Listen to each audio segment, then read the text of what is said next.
Welcome back. Again, we continue in our study of the Middle Ages, and this particular lecture is going to be on one of the most important of the theologians of the Middle Ages, Anselm of Canterbury. So let's get right to Anselm. Anselm was born in 1033 near Aosta in a little Burgundian town on the frontier with Lombardy, and that's all in Italy, surprisingly. Little is known about his life at this time. As Anselm was growing up in Lombardy, a region of northern Italy, as I've said, his father intended him to go into politics. This seems to be a theme. Fathers want these sons to go into law, politics, and other things, but they end up being drawn into theology. But even as a child, Anselm was far more interested in studying and privacy, and in fact, he wanted to join and did join a monastery, and he wanted to choose one where he assumed he could be ignored by the rest of the world, so he could just do his studies and be left alone. He left home at the age of 23, and after 3 years of apparently aimless traveling through Burgundy and France, he came to Normandy, which is on the coast of France, just across from England, in 1059. The next year, Anselm joined the Benedictine Abbey at Bec, whose famous school was under the direction of Lanfranc, the abbey's prior, and Lanfranc was a scholar and teacher of wide reputation. He was well known. And under his leadership, this school at Bec had become an important center of learning, especially in dialectic. You can see now, remember we talked about in the Carolingian Renaissance that it was a vision of Charles the Great, Charlemagne, to establish these types of schools. And apparently the one at Bec was quite well known and famous because of the efforts of this the prior there, Lanfranc, who became something of a mentor to Anselm. Again, speaking of Anselm, his intellectual and spiritual gifts brought him rapid advancement. When Lanfranc was appointed the abbot of Caen in 1063, Anselm was elected to succeed him as prior. Again, it's another one of those, he didn't really want to do it, but he was already there. Under Anselm's leadership, the reputation of Bec as an intellectual center only grew. Anselm managed to write a good deal of philosophy and theology, in addition to his teaching and administrative duties, and he engaged in extensive correspondence as an advisor and counselor to rulers, nobles, and people all across Europe and even beyond. His best known works while at Bec are the Monologion and the Proslogion, as well as several philosophical dialogues that are still read today. In 1093, Anselm was appointed Archbishop of Canterbury, and this is over again in England, so this is from Normandy over to England. The previous Archbishop, Anselm's old master Lanfranc, that's why his name was known over there, had died a few years earlier. But life at Canterbury was difficult for Anselm, as it had been for Lanfranc. The king, William Rufus, was, as described here, ruthless and venal, and Anselm's tenure as archbishop there proved to be as turbulent and vexatious as he must have feared. In fact, he spent quite a number of years as the Archbishop of Canterbury, not in England because of it. William was intent on maintaining royal authority over ecclesiastical affairs, and he continued to make life difficult for Anselm, and the king even kept him in exile from England for a number of years, as I just mentioned. Rufus' successor, Henry I, invited Anselm to return, but things didn't improve under him as well, and despite these distractions and troubles, Anselm continued to write. One of his most important works was Cur Deus Homo, which is translated from that Latin phrase to why did God become man? So we're talking there about the incarnation and its purpose, the atonement, as we're going to be seeing. Anselm died on the 21st of April, 1109, and was canonized in 1494 and became a doctor of the church in 1720. His works, such as Proslogion and Cur Deus Homo, are considered landmark theological and philosophical works. Anselm's other writings are studied today as they provide important insights into the development of Christian theology during the Middle Ages. Anselm's method of theology is described in the phrase fides quorums intellectum, or faith-seeking understanding. He always proceeded as one who already possessed faith, but sought understanding, faith-seeking understanding, a phrase that he borrowed from the old Latin rendering of Isaiah 7:9. The point there is that he engaged in what may be considered to be rather deep philosophical studies and wrote some pretty heavy philosophical writings, as we'll see. But he always did so from the standpoint of what he believed first, rather than determining what he believed on the basis of what he could study up and reason. He started with his faith and his Christian faith in particular. Anselm is known for, again, a number of different philosophical writings, but probably the best known is the Proslogion, and probably the part of the Proslogion for which he is best known is his argument for God's existence. This work, written around 1079, you can see right in the midst of his efforts at the Abbey of Bec and then at Canterbury, is a remarkable work in which Anselm sets himself the task of formulating an argument that will lead to belief in the existence and character of God as the highest good. The resulting analysis is often known as the ontological argument. And the ontological argument leads to the derivation of the existence of God from an affirmation of his being, and this is the key phrase, than which nothing greater can be conceived. So you have to keep that whole phrase, awkward as it is in English, in mind. What Anselm is saying, he's going to start with the idea of a being than which nothing greater can be conceived. And just by teasing out the implications of that thought of a being than which nothing greater can be conceived, he's going to conclude that God must exist. Although the argument has been contested since its inception, it has remained one of the most intriguing components of philosophical theology to this day. And people that aren't even Christians still grapple with whether or not that's a good argument or the implications of it. The Proslogion is also of importance on account of its clear appeal to reason in matters of theology and its appreciation of the role of logic. In many ways, the work anticipates the best aspects of scholastic theology. And so, as we're going to see, Anselm is one of the first of what come to be called scholastic theologians. So here it is. This is directly from the Proslogion. Therefore, even the fool, he's speaking of Psalm 14:1, the fool that says in his heart there is no God. The fool is compelled to admit that there is in his understanding something that which nothing greater can be thought. Since when he hears this, he understands it. And whatever is understood in the understanding, and certainly that than which a greater cannot be thought cannot exist in the understanding alone. So, okay, let's back up. So that than which nothing greater can be thought or understood. So even somebody that denies that there is a God understands this phrase, I'm thinking of that than which nothing greater can be understood. So that exists in my mind. Okay? He's saying that than which nothing greater can be thought cannot exist in the understanding alone.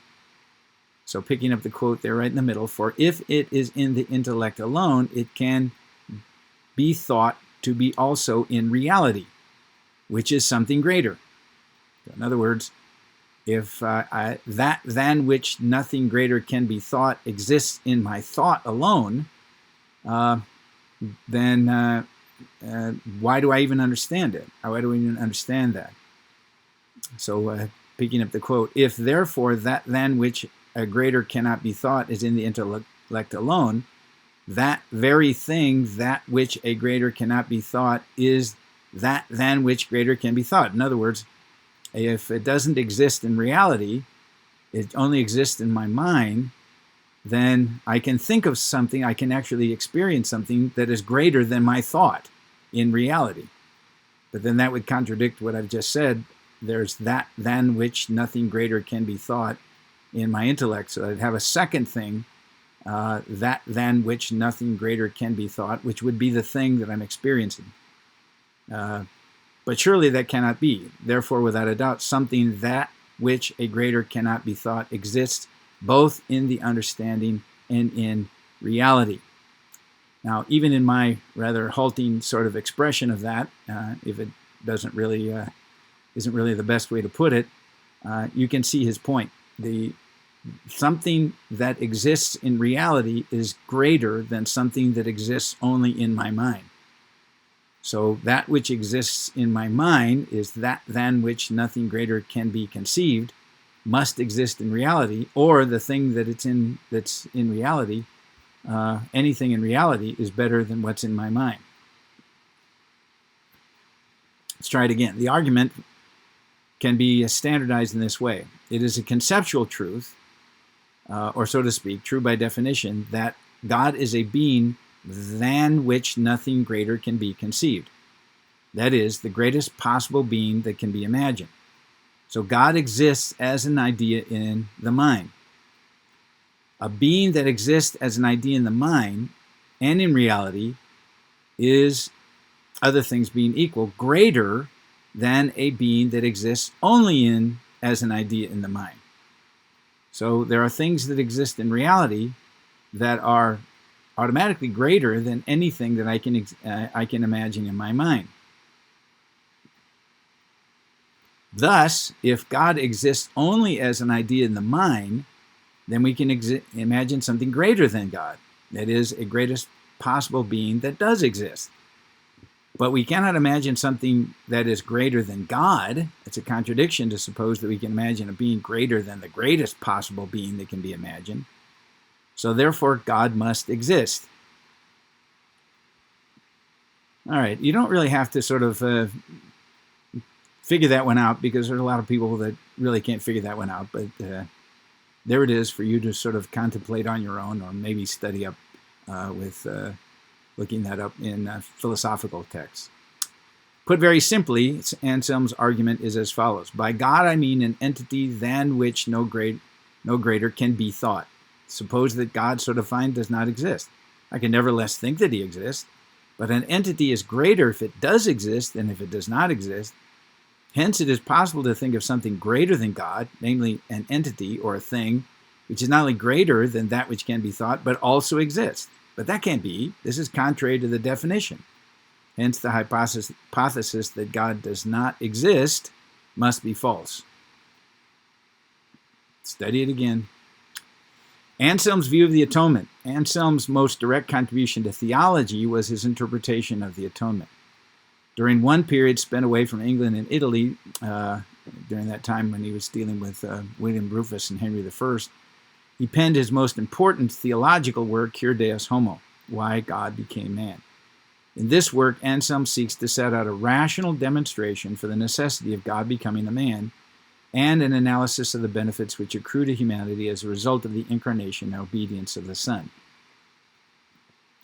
Many of Anselm's predecessors had characterized Christ's sacrifice as a ransom paid to Satan. This goes all the way back to Origen, who was holding man hostage. Anselm countered that the only party wronged by human sin was an infinitely holy God. And so only an infinite sacrifice, could satisfy that debt. Therefore, Jesus Christ had to willingly sacrifice himself as the sinless God-man in order to fulfill our debt.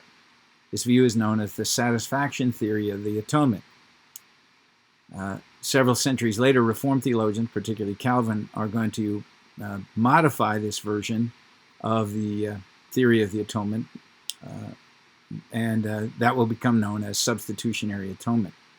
Well, let me just pause again. Here's what Anselm is saying, is that Satan doesn't deserve a payment, but Christ's sacrifice was called a payment. Indeed, it was called a ransom. Who did that payment or ransom go to? Well, it couldn't have gone to Satan. It would have to go to God. But an infinitely holy God, if you sin against an infinitely holy God, then you need a sacrifice of infinite value in order to atone for or pay for that sin. And so, furthermore, the sacrifice that is going to be made has to be applicable to man. For the blood of bulls and goats can't take away sin, as the author of Hebrews says. And so Anselm's argument basically is this: the sacrifice that was sufficient to satisfy for our sins had to be of infinite value, and it had to be a sacrifice that was applicable to humans. So, in essence, a human sacrifice. And so only a God-man would suffice. So that's why Christ became incarnate, to offer an infinitely valuable sacrifice, as he was God, and a sacrifice applicable to us as men, as human beings, because he was a man. Anselm fleshes out this work in Cura Deus Homo. Anselm clearly and definitely rejects the standard form of the ransom theory, and even the modification of it by Augustine. So Anselm has three theological propositions. One, as the title suggests, he wants to work out a theory that answers the question, why did God become a man in Jesus Christ?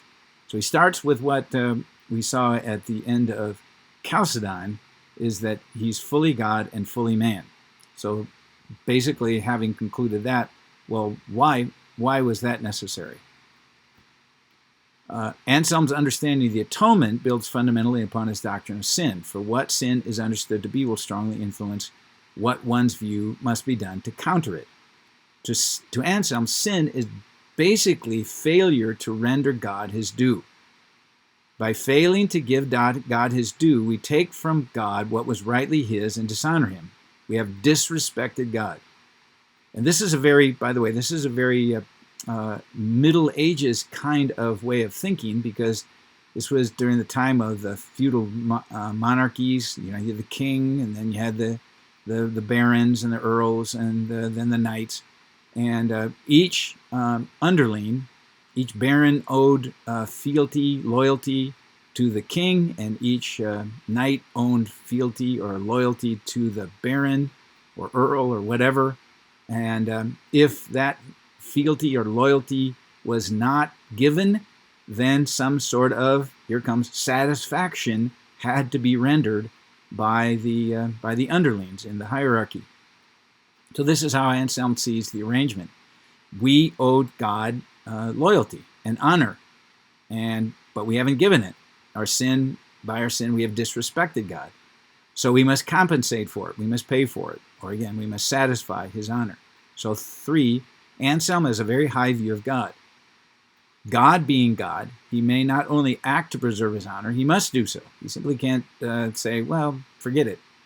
So he cannot merely forgive or remit sin without punishment. So what to do? A man must not only remit the honor that was originally due, but make reparations. There must be additional compensation. This is something man can't do. God's honor demands the punishment of the offender or satisfaction acceptable to God made on the offender's behalf. So this is what's required: a sufficient satisfaction, payment, a suitable satisfaction or payment, suitable to the honor of God, and suitable to represent and avail for man. And another point, the satisfier himself must not need to make his own satisfaction. There must be no sin in the one making the satisfaction. So, why did God become man? In order to he might be the one to provide both, as I said earlier, the satisfaction infinitely as God and in a way that's pertinent because he was man. Why God became man is the most influential of all his theological works. Anselm attempted to produce necessary reasons for coming of a God-man and his atoning sacrifice. Here it is again. The injury due to God's honor by mankind's fall into sin required the human race to render satisfaction to an upright God. Yet only God himself could adequately make amends.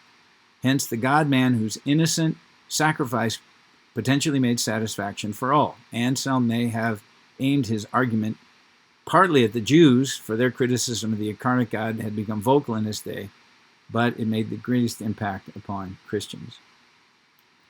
So his satisfaction theory of the atonement effectively refuted earlier medieval notions of the devil's rights over fallen humankind, and also displaced Eastern emphases on Christ as the victor, a victor over Satan. Indeed, this satisfaction theory shaped nearly all Catholic and Protestant thought on redemptive theology down to modern times. Anselm was one of the greatest of all the medieval theologians, even though his influence was largely limited in his own day to a small circle of monks. This approach led to a philosophical system known as scholasticism. We're going to talk about that later. This method of study emphasizes reason, dialogue, research, close attention to intended meaning of words, constructive criticism.